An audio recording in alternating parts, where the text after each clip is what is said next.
నమస్తే, welcome to sakshieducation.com. చాలా మంది ఇళ్లలో అత్తాకోడలకు అస్సలు పడదు. కొన్ని ఇళ్లలో అయితే పచ్చగడ్డి వేస్తే భగ్గుమంటుంది.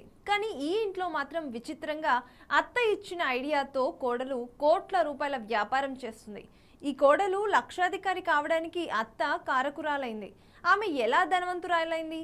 అత్త ఇచ్చిన ఐడియా ఏంటి? ఆమె చేసే వ్యాపారం ఏంటి? మొదలైన విశేషాలన్నీ ఈ వీడియోలో చూసేద్దాం. చెన్నైకు చెందిన సోనం అనే యువతి అదే ప్రాంతానికి చెందిన అజయ్ అనే యువకుడిని పెళ్లి చేసుకుంది. చాలా మంది అత్తల మాదిరిగా కాకుండా సోనం అత్త ప్రేమలత తనను సొంత కూతుర్లా చూసుకునేది. అయితే కొన్ని రోజులకే అత్త మరణించడంతో ఆమె బాగా కుంగిపోయింది. ఆ తర్వాత కొన్ని నెలలకు కోలుకున్న సోనం ఒకరోజు తన అత్త గదిని శుభ్రం చేస్తుండగా ఆమెకు ఒక డైరీ కనిపించింది. అందులో తనకిష్టమైన గోంగూర చట్నీ దగ్గర నుంచి మాల్గో పొడి వరకు అన్ని రకాల వంటలకు సంబంధించిన రెసిపీలు ఉన్నాయి. అప్పుడే ఆమెకు ఓ ఐడియా వచ్చింది.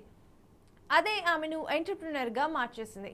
అత్త డైరీలో ఉన్న రెసిపీల ఆధారంగా చేసుకుని ప్రేమ్ ఇటాసీ పేరుతో ఫుడ్ బిజినెస్ను స్టార్ట్ చేసింది.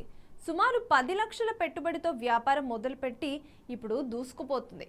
మన దేశంలోనే కాకుండా సింగపూర్, అమెరికా నుంచి కూడా తనకు ఆర్డర్స్ వస్తున్నాయని, చాలా వరకు చట్నీలు, పొడులు, ఊరగాయలు వీటిని ఎక్కువగా విక్రయిస్తున్నట్లు సోనం పేర్కొంది.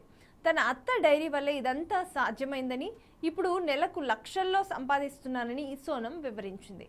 ఇది సోనం సక్సెస్ జర్నీ.